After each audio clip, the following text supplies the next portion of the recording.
call on Government Order of the Day number 9. The Hiku Claims Settlement Bill, second reading. Mr Speaker. The Honourable Christopher Finlayson. Mr Speaker, I move that the Te Hiku Claims Settlement Bill be now read a second time. This omnibus bill represents the culmination of a huge amount of work over many years by some very, very dedicated people. The bill's going to give legislative effect to 4 deeds of settlement signed by the Crown and Te Aupōuri, Tararawa, Ngāi Takato and Ngāti Kuri. The bill also establishes arrangements to preserve financial benefits from accumulated forest rentals for the 5th of the Te Hiku Iwi Ngāti Kahu. The omnibus bill will see one of the largest returns of land to Māori ownership.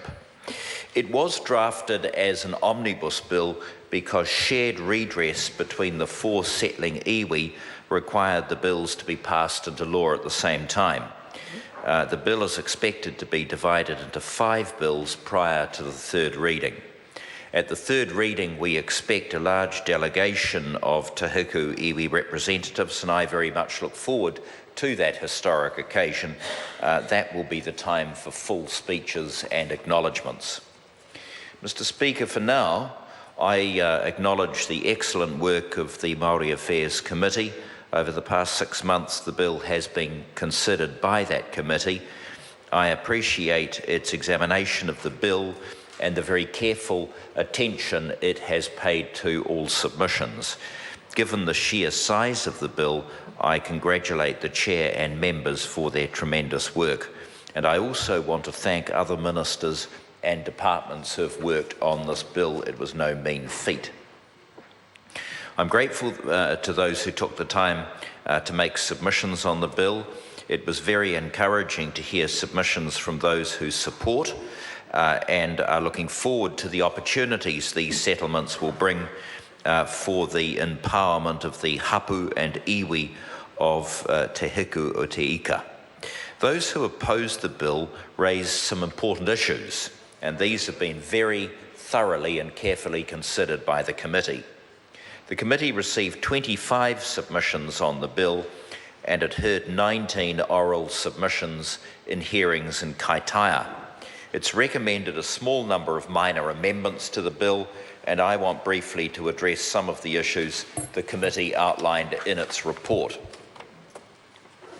As anyone who has worked on the settlement knows, the complex whakapapa relationships and highly overlapped interests of Te Hiku have at times made settlements difficult for both Te Hiku iwi and the Crown. Some submitters expressed concern that their iwi or hapu was inappropriately named or included within a settlement.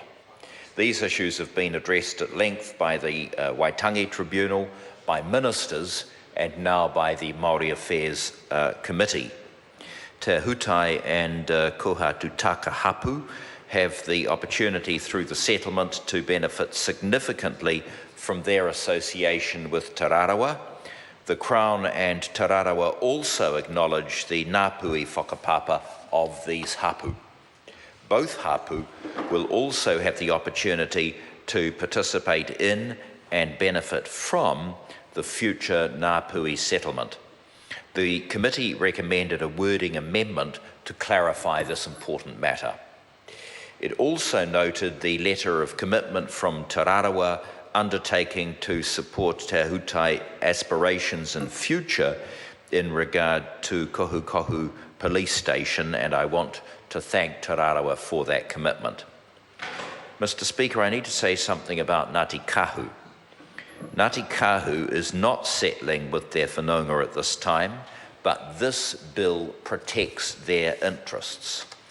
It provides for Ngāti Kahu to participate in the co-governance arrangements over public conservation lands and Te Onuroa Atohe, and establishes the Ngāti Kahu Accumulated Rentals Trust. The trust preserves the Crown's ability to honour the 2010 Te Hiku Forum Agreement, and it provides 20% of the accumulated rentals associated with Aupōuri Forest to Ngāti Kahu in the future. Once this legislation is enacted, rentals will be held on trust with interest accruing for Ngāti Kahu. And I very much look forward to the day when either present or future Ngāti Kahu negotiators will be prepared to come to the table to settle the grievances of their iwi. One has only to visit the rohe of Ngāti Kahu to see that there is much to be done there, and adopting an ivory tower approach to negotiations is not the way forward in my view, and I hope that a spirit of cooperation breaks out in Ngāti Kahu in the not too distant future. Mr. Speaker, in the third reading I will speak to each of the 4 settlements. I very much look forward to seeing Te Hiku iwi move into a positive future. In fact, I'm very much looking forward to meeting with them in the far north in the next couple of days with my colleague, the Minister of Conservation, as we give effect to the settlements and meet with them to discuss how things are going in relation, for example, to Te Onaroa Atohe. Mr. Speaker, I commend the bill to the House. The question is that the motion be agreed to. Kelvin Davis, tēnā koe. Tēnā koe, Mr.